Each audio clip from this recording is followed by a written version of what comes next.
Watch out, it's wet.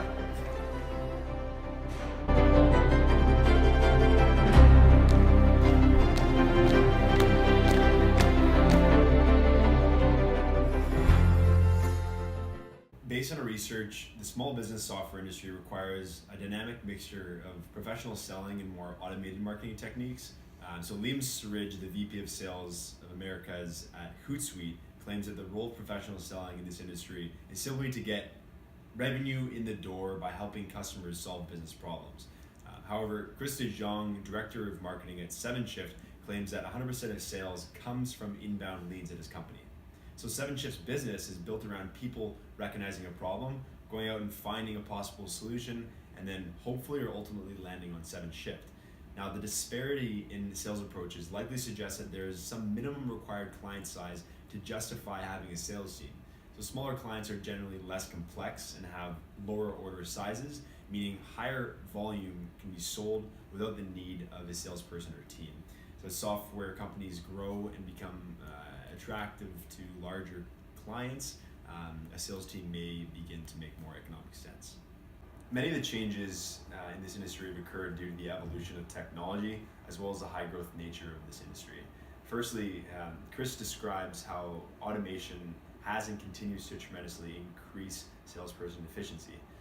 In current times, artificial intelligence and machine learning is enabling salespeople to predict and preempt when to actually send the best piece of marketing to the right client at the right time.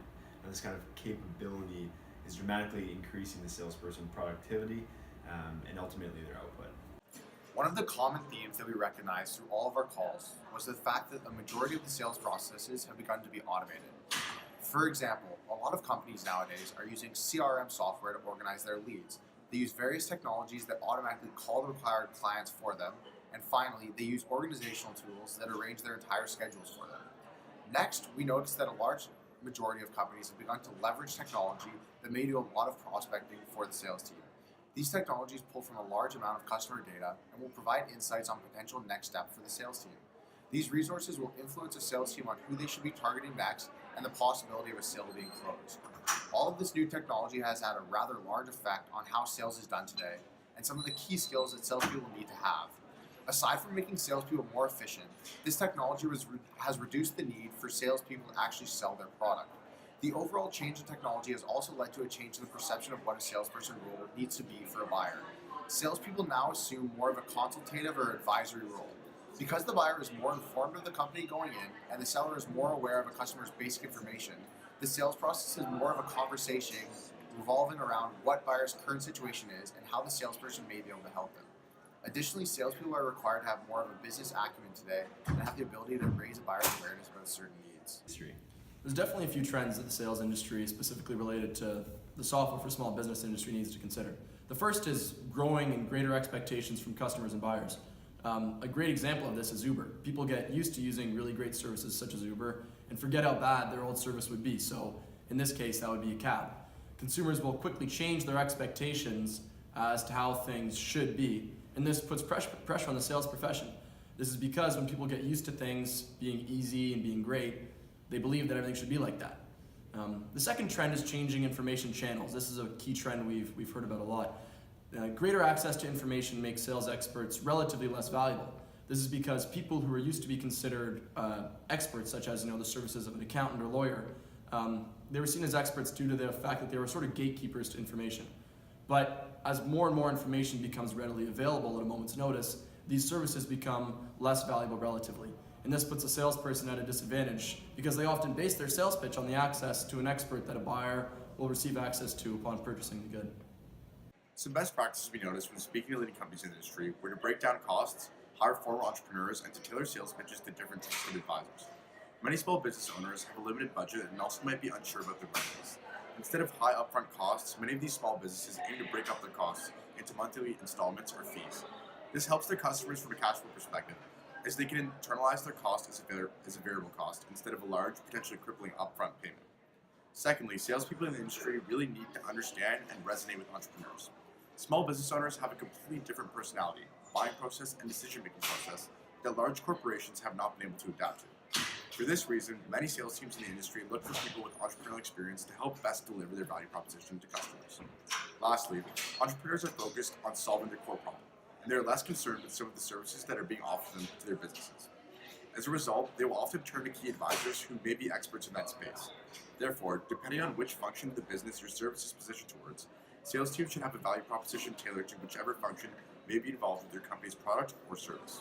First and foremost, entrepreneurs and small businesses want to focus on their core competencies and solving the problem their company is committed to tackling. As a product or service for their operations, sales executives should focus on allowing business owners to work on these core competencies. Specifically, salespeople should keep the selling process, product explanation, and interactions basic, and aim to make business owners' lives easier. Explain to customers how you will allow them to be a small business owner and do all the other things that help them achieve their mission, and how your company's service will help them automate non-critical tasks. When selling to them, obviously return on investment is a key component, but another key component is communicating how your product or service will enable them to work towards solving their business goals. It's also important to understand that you are competing with small businesses' time and their capacity to implement. To counteract this, make your product simple and easy to understand. If there's a huge learning curve, they're not going to buy it. Lastly, it's very important to be aware of other tools on the market. Not necessarily as just competitors, but you also have to consider which products communicate with each other and how your product is going to fit into that ecosystem.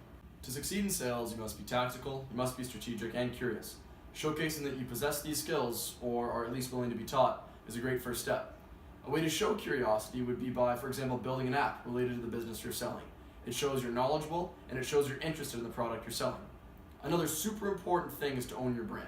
Make it clear what your intentions are. Declare that you want to be a professional seller. If you do this, you'll take the necessary steps to accomplish it. You will cold call, you will gain holistic experience, and you'll get exposure early and do everything required to become a professional seller.